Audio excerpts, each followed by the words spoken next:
और मैं रिक्वेस्ट करता हूं प्रधानमंत्री जी को कि ये युवाओं की इशू है और अच्छी तरह प्यार से डिस्कशन होना चाहिए, रिस्पेक्टफुली डिस्कशन होना चाहिए। हम रिस्पेक्टफुली करेंगे, आप भी डिस्कशन में ज्वाइन कीजिए, आप भी भाग लीजिए और रिस्पेक्टफुली, क्योंकि ये युवाओं का मामला है। तो हम चाहते हैं युवाओं को मैसेज मिले, घबराए हुए हैं, उनको ये नहीं मालूम कि क्या होने वाला है नीट में, तो पार्लमेंट से मेसेज जाना चाहिए, उनको भरोसा मिलना चाहिए की हिंदुस्तान की। मित्रमैत्रिणींनो नमस्कार, मी मुक्ता कदम आणि आज आपल्या लोकसभेचा 18व्या लोकसभेचा 5वा दिवस होता। आज जेव्हा सकाळी सकाळी संसदेचं कामकाज सुरू झालं तेव्हा लोकसभेमध्ये काल राष्ट्रपतींचं जे भाषण झालं त्यांच्या भाषणावर धन्यवाद प्रस्ताव मांडायचा होता आणि त्याच्या आधीच विरोधी पक्षनेते राहुल गांधी यांनी नीट परीक्षेवर काहीतरी बोलण्याचा प्रयत्न केला।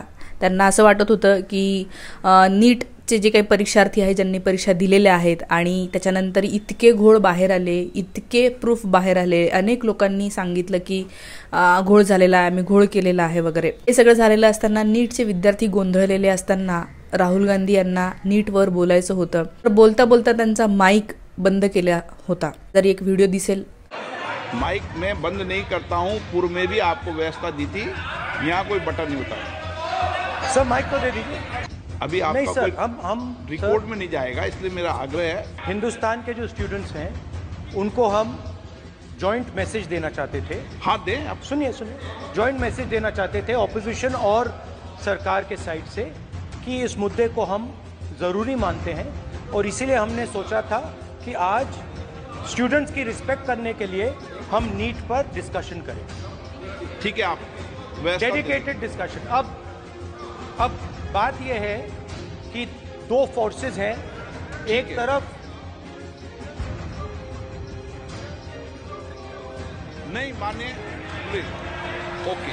त्या व्हिडिओमध्ये तुम्हाला स्पष्टपणे हे दिसत आहे की माईक जो आहे बंद केलेला आहे। बोलता बोलता त्यांनी बोलायला जस्ट सुरुवात केली होती। हे जे परीक्षार्थी गोंधळलेले आहेत त्यांना एक मेसेज गेला पाहिजे, एक जॉईंट मेसेज गेला पाहिजे। म्हणजे त्यांना असं नव्हतं करायचं, राजकारण नव्हतं करायचं, नाही तर त्यांनी बाहेर स्वतःच्या सोशल मीडियावरच्या हँडलही त्यांना बयान देता आले असते, काहीतरी राजकीय बोलता आलं असतं, सरकारवर शिव्या घालता आल्या असत्या, पण त्यांनी तसं केलं नाही। त्यांना असं वाटलं की संसदेमधून काहीतरी एक मेसेज स्टुडंट्सपर्यंत जायला पाहिजे, संसदेमध्ये चर्चा झाली असं स्टुडंट्सला वाटायला पाहिजे, जेणेकरून जे विद्यार्थी गोंधळलेले आहेत या विद्यार्थ्यांना एक मेसेज जाईल की येस, सरकार आणि विरोधी पक्ष हे दोघेही मिळून आपल्या भल्यासाठीच काहीतरी प्रयत्न करत आहे, काहीतरी ऍक्शन घेण्यासाठी किंवा काहीतरी जे काही न्याय आहे, जे काही चुकीचं आहे त्याच्या विरोधात व्हॉटएव्हर चर्चा झाली पाहिजे असं राहुल गांधी यांना वाटत होतं, जी की अजूनही लोकसभेमध्ये कशावरच चर्चा झाली नाही। आता कामकाज सुरुवात झालेली आहे, काही लोकांनी शपथा घेतल्या, राष्ट्रपतींचं भाषण झालं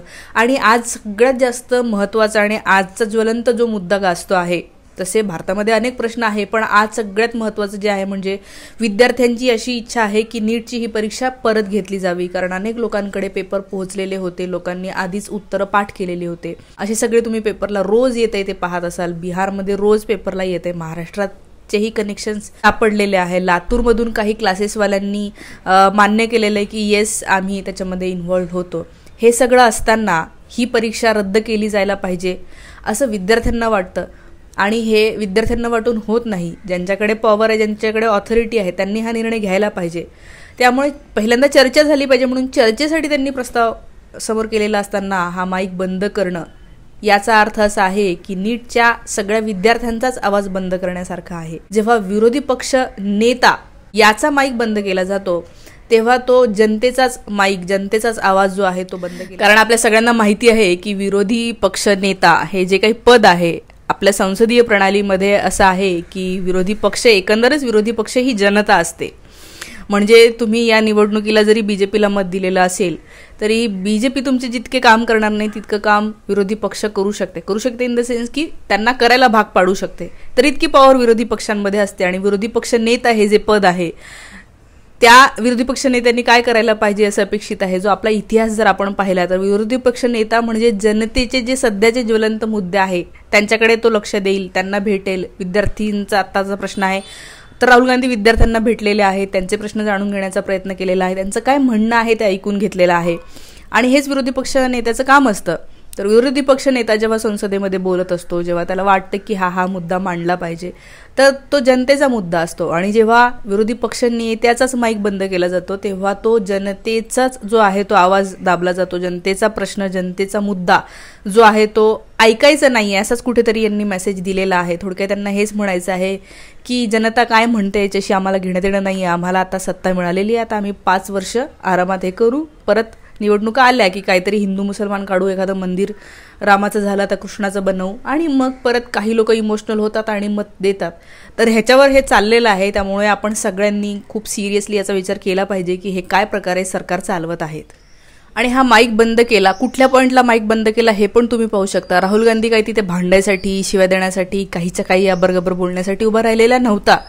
त्याला मुद्दा मांडायचा होता, त्याला प्रेमानेच बोलायचं होतं. आणि असं असताना माईक बंद केला जातोय हे याच्या आधी कधीही घडलेलं नाही आहे. कधीही म्हणजे बीजेपीच्या काळामध्ये तर बरेचदा घडलेलं आहे. मागच्या वेळेला पण ओम बिर्ला यांनी अनेकदा माईक बंद केलेले आहेत.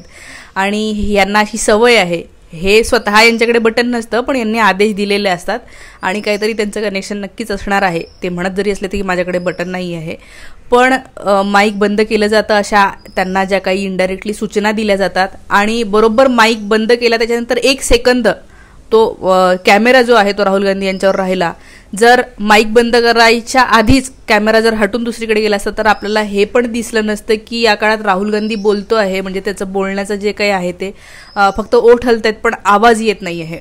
अनेकदा यांची माईक बंद करण्याची जी काही पद्धत आहे, टॅक्टिक आहे, ते असं करतात की पहिले कॅमेरा दुसरीकडेच असतो आणि मग माईक बंद केला जातो, जेणेकरून तुम्हाला प्रूफच आपल्यापर्यंत येत नाही, बाहेर पडतच नाही की माईक बंद केला होता की नव्हता. ते भलेही बाहेर येऊन सांगतील की आमचे माईक बंद केले होते, पण कॅमेऱ्यामध्ये दिसत नाही, कारण की कॅमेऱ्याचा अँगल त्यावेळेला तुमच्यावर नव्हता, दुसरीकडेच होता. अशा गोष्टी या चाललेल्या आहे. ही तर सुरुवात आहे. आणि माईक बंद करणे हे सरकार घाबरलेलं आहे याचंही एक लक्षण आहे. या सगळ्याकडे तुम्ही कसं पाहता कमेंटमध्ये मला नक्की सांगा.